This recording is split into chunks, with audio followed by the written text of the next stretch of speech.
Hi guys, in this video I will teach you how to name and mouse are right in this column only name and in this column only mouse. Here we can see that name and mouse are in one cell, so it's difficult to read carefully how many number in this student and in this. So I will make a beautiful chart here.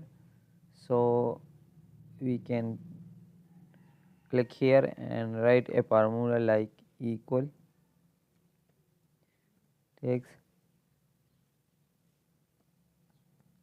flat bracket and select this cell and then comma, then double quote, then close this double quote and comma, double quote, comma, double quote, and bracket close and enter. Here we can see that the name and marks are split automatically in using a simple formula. Thank you for watching this video. Please subscribe my channel.